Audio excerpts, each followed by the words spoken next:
Hey guys, Luke6 here, and in today's video, I'll be explaining every single one of Luffy's gears that he has had access to in the story so far. Luffy is one of the current most strongest characters in the series, being able to stand up to powerful figures such as the Warlords and 4 Emperors, even being able to defeat the otherwise strongest creature in the world, Emperor Kaido, with his newly acquired Gear 5th. A large part of how Luffy became such a prominent and dangerous force in the world of pirates in such a short time can be linked to his impressive creativity around how he uses his Devil Fruit. To be able to keep up with some of the top tiers across the Grand Line, Luffy has developed power-ups known as his gears, all of which have their own specific uses. First, I'll be starting with his base form, then moving on to Gear 2nd, before covering his latest gear, Gear 5th, later on in the video. So, with all that said, let's explain Luffy's gears.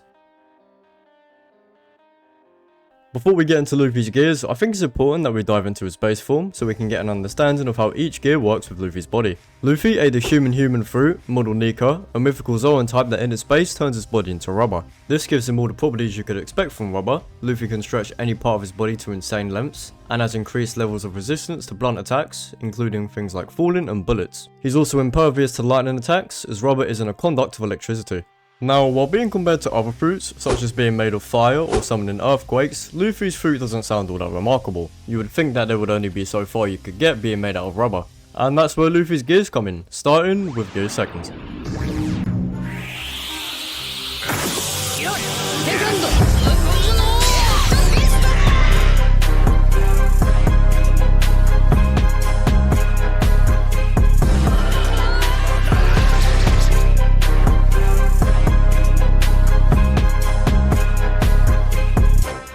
After fighting against Blue Note with CP9 on the courthouse roof, Luffy decided he needed to have greater strength if he was hoping to face the upcoming threats of the Grand Line. As a result, Luffy came up with his second gear power-up. Once activated, Luffy was able to effortlessly beat Blue Note in a matter of minutes. But how does Gear 2nd provide this power boost? Well, Gear 2nd works as a result of Luffy rapidly increasing the speed of his blood flow, which delivers more nutrients to the muscles of his body, allowing him to exert more force. Through using a limb of his body in a piston-like motion, Luffy can pump the blood in his body at an accelerated rate. Usually, this would be impossible for anyone to perform, but as a result of his rubbery body, his internals can handle the increase in pressure. As a result of the increased blood speed, Luffy's skin will turn to a pinkish tint and his body will exert a high amount of steam. Luffy in Gear 2nd sees a massive increase to his strength and speed, as well as the ability to perform the shave technique of the Roku Shiki. This technique provides high speed, short movements, creating the image of the user disappearing.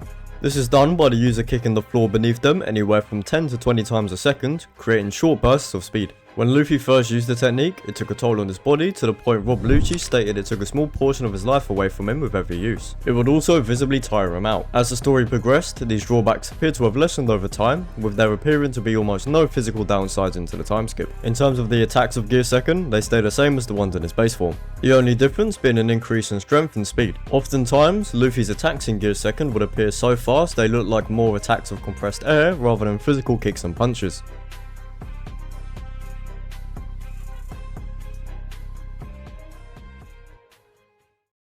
Gear 3rd came shortly after the introduction of Gear 2nd. Gear 3rd was first used in Luffy's battle against Rob Lucci to boost his strength and overcome Lucci's defenses. In Gear 3rd, Luffy will create an opening in his thumb, which he will then blow air into his bones, which expands his arm like a balloon, usually to the size of a giant's. The air is able to be transferred across his body, such as to his legs, and he can do this in both of his arms at once, increasing the damage of the technique. As a result of the increase in size, Luffy is able to dish out attacks that are far stronger in power than both Gear 2nd and his base form, due to the increased mass and surface area. To explain it simply, imagine Luffy in Gear 3rd as a firm and inflated car tire. He compresses a high amount of air into his limbs, while keeping a hard firmness to his bones, which results in a significant increase in mass and therefore strength. This, however, is at the expense of his speed, and it becomes harder for Luffy to move with any speed or agility. Luffy's attacks, while being a far amount stronger, are slower than his other forms. These attacks are all basically the same as the ones in his base form, just at a larger scale. Luffy is capable of using Gear 2nd along with Gear 3rd, but from what we saw when he used it, is that it took a heavy physical toll on him. This was used in a Thriller Bark arc, but hasn't been seen in a canon appearance since. Like Gear 2nd, Gear 3rd came with its own unique drawbacks. After using Gear 3rd, Luffy would shrink down to what's called Chibi Luffy for the length of time he was in Gear 3rd for, leaving him susceptible to the possible attacks of others. This, however, was a drawback completely overcome post-time skip, and Luffy no longer has any physical backlash from using the form.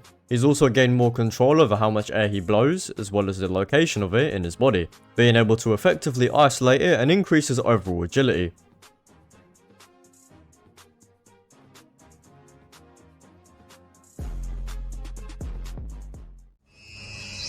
やっフォース運動マンスネークマン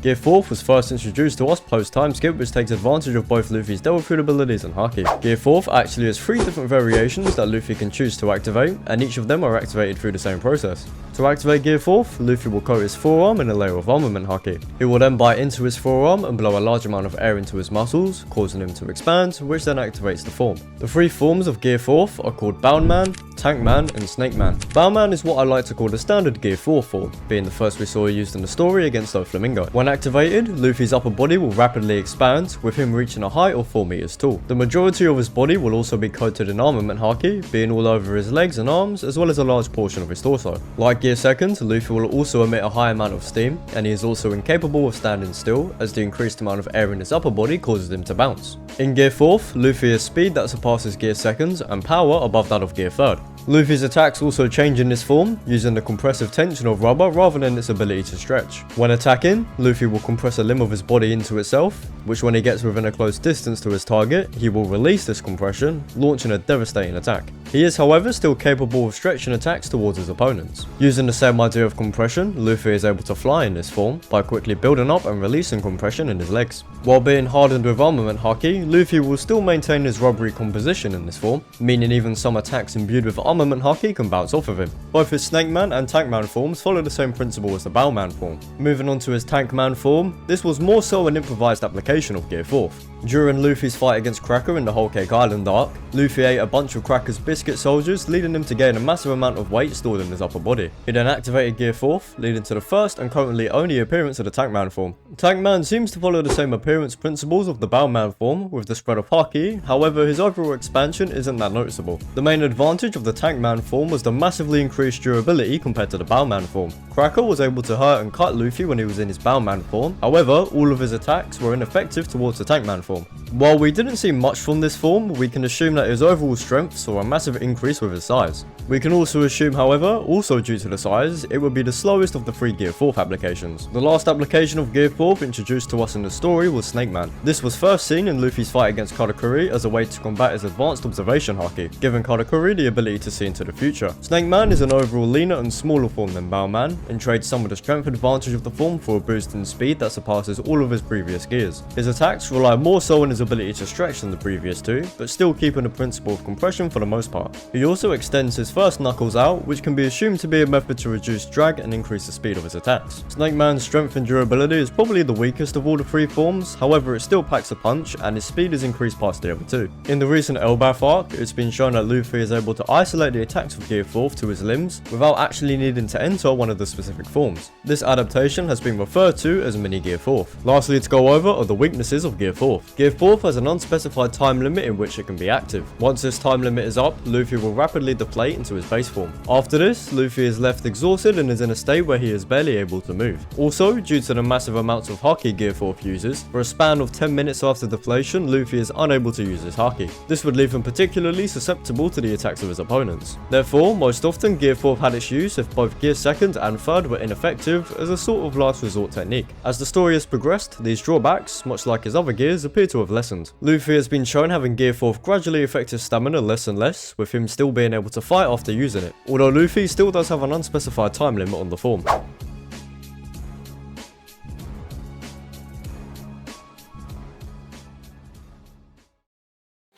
俺のやりたかったこと全部できる。もう少し戦えそうだ。これが俺の最高地点だ。これだ。ギアフィフス。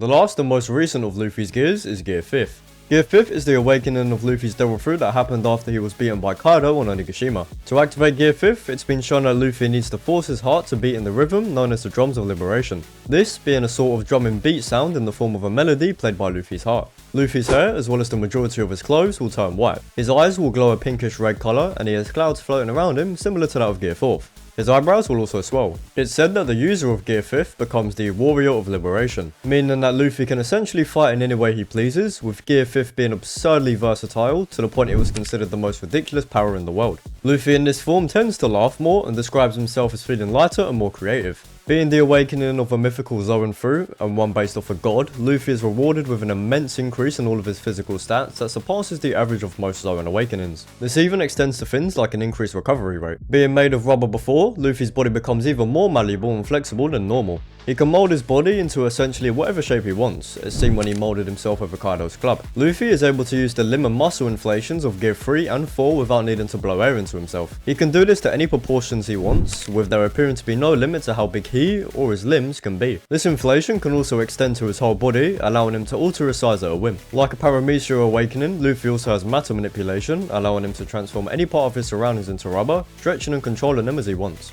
Not only does this apply to his general surroundings, but he can also turn people and intangible matter such as lightning into rubber too. Luffy's abilities in this form are said to be only limited by his imagination. However, it's not yet been shown to us if that extends to things outside of him and the fruit's use himself. We've seen Luffy transform parts of him and the environment into practical props. However, we haven't seen him do things like use his imagination to conjure stuff out of thin air, or use his imagination for things like reality warping. Some people say that Luffy should be capable of bringing forth things like ideas and situations he thinks of into reality, such as imagining him beating his opponent and therefore it would transfer. Nothing like this has been shown so far, so for now we can't confirm that level of omnipotence. While being a strong form, due to his inexperience, it takes a heavy toll on Luffy's stamina. It takes a hefty amount of stamina for Luffy to enter and maintain this form. This is to the point that after use, Luffy appears to visibly age a few decades, becoming fragile and weak.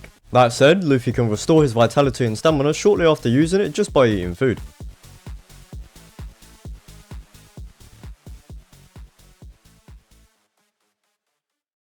And that wraps up all of Luffy's gears explained. More than likely, some of this information is liable to develop in the future as the story progresses. However, that taken into account, all the information provided will be accurate nonetheless. Now, there may have been bits of information I may have overlooked or missed out, and if there is any that you can think of, leave it down in the comment section and I'll be sure to pin it if I see any. Anyway, if you got this far into the video, thanks for watching. If you enjoyed it, I'd appreciate it if you can drop me a like and a sub. And with all that said, thanks for watching, and I'll see you guys in the next video.